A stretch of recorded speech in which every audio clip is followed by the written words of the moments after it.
हाय, good morning, सत श्री अकाल, आदाब, नमस्कार, वनकम। और एक फिर ख़राब खबर के साथ मुझे आना पड़ रहा है। और हालांकि फिर कंट्रोवर्सी होंगी, फिर वही बातें शुरू हो जाएंगी, लेकिन मेरा आज टॉपिक बिल्कुल डिफरेंट है क्योंकि मैं आज आपकी कुछ हेल्प करने जा रहा हूँ इस बैड न्यूज़ के साथ। एक और young cardiac surgeon, heart surgeon, जिनकी उम्र सिर्फ 34 साल थी, डॉक्टर अनुज संगल, कार्डियोथोरेसिक वस्कुलर सर्जन थे और जयपुर में। और बताया जा रहा है कि सर्जरी के बाद ये वॉशरूम जाते हैं और वहाँ पे गिर जाते हैं, कोलैप्स हो जाते हैं, दरवाज़ा तोड़ के निकाला जाता है, वेंटिलेटर पे डाला जाता है, लेकिन 2 दिन के बाद इनकी मृत्यु हो जाती है। उम्मीद शायद ये लग रही है या ये अनुमान लगाया जा रहा है कि शायद कोई कार्डियक इवेंट हुई होगी, सडन कार्डियक कुछ प्रॉब्लम हुई है।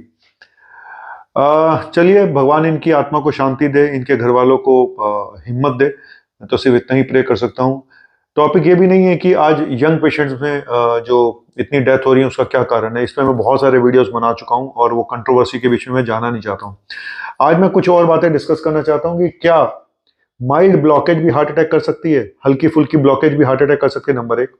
नंबर 2, कि हार्ट अटैक को पहचानने का सबसे आसान तरीका एक लेमैन के लिए क्या है, एक आम आदमी कैसे पहचाने कि ये हार्ट अटैक हो सकता है। या वो जूनियर डॉक्टर, वो कई बार जब या वो जनरल फिजिशियन या जीपीज खाली ईसीजी देख के या बाकी टेस्ट देख के ये बोल देते हैं कि कुछ नहीं है, कुछ नहीं है, और बाद में पता चलता है कि ये तो हार्ट अटैक ही था।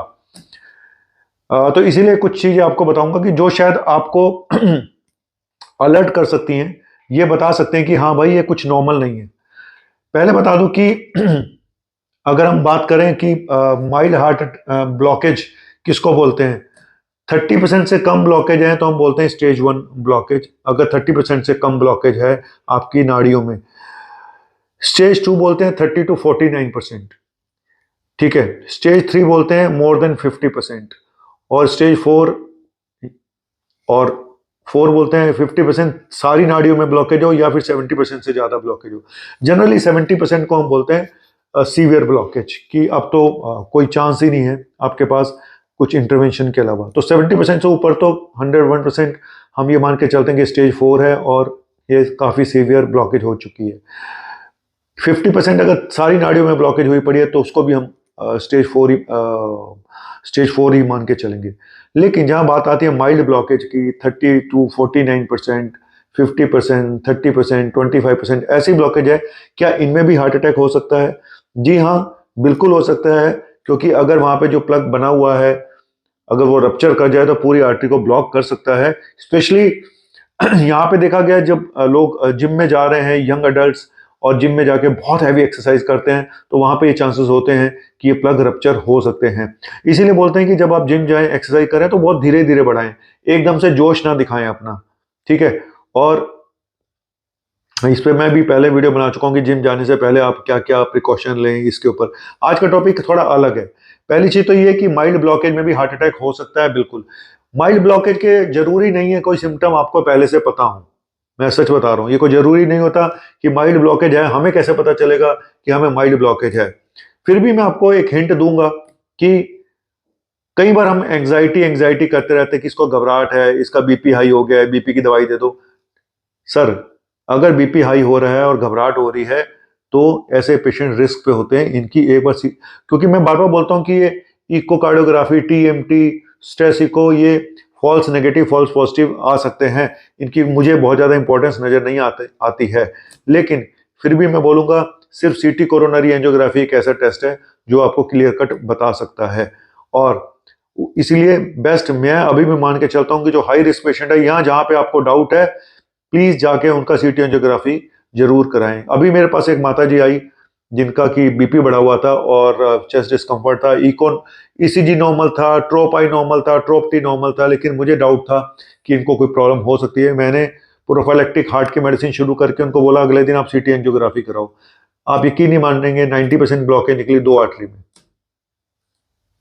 मैं आपको क्या बताना चाहता हूं कि जब पहले ये बता दूं कि स्टेज 1 ब्लॉकेज जिसमें कि 30% से लेस ब्लॉकेज है या 25% के आसपास ब्लॉकेज है, तो डेथ के कितने परसेंट चांसेस होते हैं? सिर्फ 0.1% से 0.9% तक, तो बहुत कम है।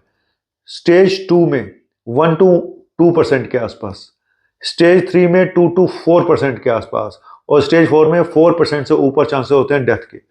तो बात यह है कि अगर हमें पहले से ही पता चल जाए कि हमें ब्लॉकेज हो चुकी है, एक्चुअली क्या है, पेशेंट को जब तक पता चलता है तब तक पेशेंट की ब्लॉकेज 70% के आसपास पहुंच चुकी होती है। माइल्ड ब्लॉकेज में कुछ अगर सिम्टम आते भी हैं तो लोग उसको नजरअंदाज कर देते हैं, उनको लगता है ये कुछ है ही नहीं है, तो फिर और कई बार एंग्जाइटी की दवाई देने से वो ठीक भी हो जाते हैं। जैसे किसी को घबराहट हुई, किसी की पल्स फास्ट हो गई, किसी को चक्कर आ गया, किसी का बीपी अचानक बढ़ गया थोड़ा सा, तो वो उस चीज को और नहीं उतना ज्यादा फोकस नहीं कर पाते। लेकिन मैं ये बोलूंगा कि कोई भी सिम्टम, स्पेशली पोस्ट कोविड के बाद, क्योंकि कोविड के बाद क्लॉटिंग की घटनाएं बहुत ज्यादा देखी जा रही हैं, हालांकि वैक्सीन को भी लोग दोषी दे रहे हैं। मेरा टॉपिक फिर बोलूंगा ये नहीं है कि क्या कारण है, मेरा कारण आज का टॉपिक है कि आपको कैसे मैं हेल्प कर सकता हूं, कैसे आप खुद को बचा सकते हैं, बस यही टॉपिक है। तो स्टेज 4 में 4% चांसेस हैं सडन कार्डियक डेथ के, डेथ होने के। तो मैं ये बोलूंगा कि अगर हमें स्टेज 1 स्टेज 2 पे ही पता चल जाए ब्लॉकेज, तो हम शायद स्टेटिन देके, एस्प्रिन देके, अपने लाइफस्टाइल को चेंज करके, एक्सरसाइज से, वॉक से, डाइट से काफी चीजें ठीक कर सकते हैं, कार्डियक रिहेबिलिटेशन करके। ठीक है, तो लेकिन हमें पता तो हो कि हमें ब्लॉकेज है। प्रॉब्लम तो सारी यही है कि अर्ली स्टेज में लोगों को पता ही नहीं होता, जिससे कि वो सावधान हो जाए।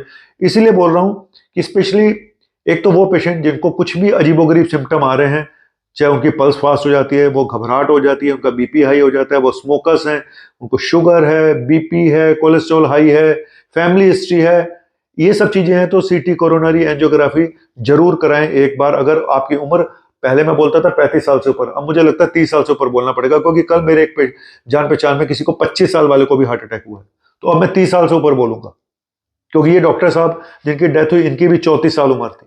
तो मैं सबको बोलूंगा सीटी कोरोनरी एंजियोग्राफी, अगर आपको कोई रिस्क फैक्टर है या आपके सिम्टम कुछ ऐसे हैं जो डॉक्टर को लगता है कि कुछ नहीं है, लेकिन आपको अभी भी लग रहा है कि कुछ हो सकता है, और इको कराते हैं, नॉर्मल आ जाता है, स्ट्रेस इको नॉर्मल आ जाता है, सर ये टेस्ट ऐसे ही है, इनकी कोई गारंटी नहीं है।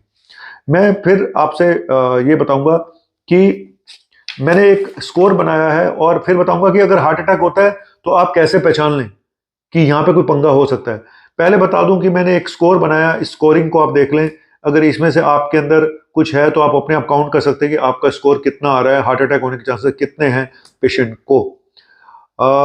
अगर फैमिली हिस्ट्री है, इसको मैं 20%, सबसे ज्यादा नंबर मैं इसी को दे रहा हूँ, फैमिली हिस्ट्री को 20% मार्क्स दे रहा हूँ, फैमिली हिस्ट्री को।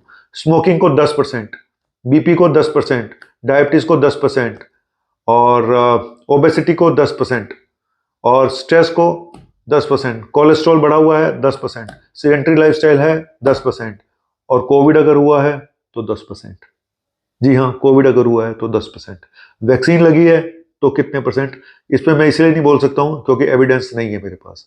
आप अपने हिसाब से भरते रहें जो भरना चाहें, ठीक है। ना मैं इसके पक्ष में हूँ, ना मैं इसके विपक्ष में हूँ, ठीक है। जब टाइम आएगा, सही टाइम आएगा, जब सही ढंग से पता चल जाएगा, क्योंकि हार्ट अटैक यंग पेशेंट्स में लगातार हर डिकेड में 2 से 3% बढ़ते जा रहे हैं, और ये 1990 के बाद से देखा जा रहा है। तो उस हिसाब से ये तब तो वैक्सीन लगी नहीं थी, कोविड था नहीं, और 2019 में करीब 1.5 करोड़ डेथ हुई है हार्ट प्रॉब्लम, अटैक की वजह से, क्लॉटिंग की वजह से। तो उस समय भी कोई वैक्सीन नहीं लगी हुई थी। तो ये सब चीजें, वैक्सीन को दोष देने से अच्छा होगा कि हम अपने लाइफस्टाइल को देखें, अपने जो स्मोकिंग है, जो एडिक्शन है आजकल के बच्चों में। तो मैं यही बोल रहा हूँ कि अब हार्ट अटैक 25-30 साल में सुनना कोई बहुत बड़ी बात नहीं है, अब आपको बहुत रेगुलर सुनाई देंगे। क्यों नहीं सीनियर सिटीजन को उतने हार्ट अटैक हो रहे हैं जितने यंग अडल्ट्स में आपको सुनाई दे रहे हैं। मैं ये नहीं कह रहा कि उनको नहीं हो रहे, लेकिन शायद वो वहां तक पहुंचे हैं अपनी मेहनत से। वो 70-75-80 साल के अपनी मेहनत से पहुंच गए, अपने अच्छे कर्मों की वजह से पहुंच गए।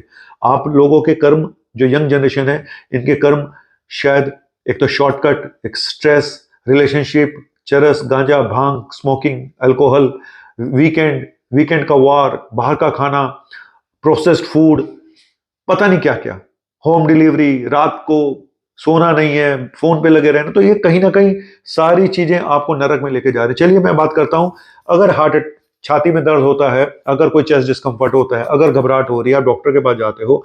मैं सिर्फ आज ये जो लास्ट की लाइन बताने जा रहा हूँ, ये एक आम आदमी के लिए भी इंपॉर्टेंट है, और ये ही इंपॉर्टेंट एक डॉक्टर्स के लिए भी है कि इसको निगलेक्ट ना करें, क्योंकि मेरा ये बहुत फेवरेट हथियार है हार्ट अटैक को पहचानने का। जहां पे ईसीजी नॉर्मल आ जाता है, 1/3 पेशेंट में ईसीजी नॉर्मल आ सकता है। ईसीजी नॉर्मल आ गया, आपने ट्रोपाई ट्रोपटी किया, कार्डियक एंजाइम, वो भी नॉर्मल आ गया, और अब आप क्या कहोगे पेशेंट को, कुछ नहीं है, जाइए। जी नहीं, उसका बीपी चेक करो। अगर उसका बीपी हायर साइड में है, ज्यादा है, बीपी अगर हाई है, तो भाई मैं सच बता रहा हूं 50% चांसेस हैं इस पेशेंट को हार्ट अटैक होने के। 50% चांस, भले इसका ईसीजी नॉर्मल हो, भले इसका इको नॉर्मल हो, भले इसका सब कुछ नॉर्मल हो, इसको 50% चांसेस हैं ब्लॉकेज निकलने के, सिग्निफिकेंट ब्लॉकेज निकलने के। तो इस पेशेंट को एडमिट करिएगा अगर इसका बीपी हाई है तो। मैं एक काम की बात बता दी, ब्लड प्रेशर अगर हाई है और अगर साथ में एसोसिएटेड रिस्क फैक्टर हैं, ये स्मोक भी करता है, ये ड्रिंक भी करता है, ये मोटा भी है, इसका कोलेस्ट्रॉल भी बढ़ा हुआ है, इसको शुगर भी है, इसकी फैमिली हिस्ट्री भी है, ये सब है, फिर तो 50 नहीं, फिर तो 70% चांसेस हैं, 80% चांसेस है इसको हार्ट अटैक निकलने के या इसको ब्लॉकेज निकलने के। तो ऐसे पेशेंट को एडमिशन जरूर एडवाइस करिएगा, सीरियल वाइज ईसीजी कराइएगा, सीरियल वाइज ट्रोप्टी कराइएगा। हो सकता है आज से 6 घंटे बाद, 8 घंटे बाद इसके चेंजेस आ जाए। ये मेरा पर्सनल एक्सपीरियंस है, याद रखिए पर्सनल एक्सपीरियंस सबसे बड़ी एक चीज होती है। डिग्रियां एक साइड में हो जाती हैं, आपका एक्सपीरियंस बहुत काम करता है। Thank you very much.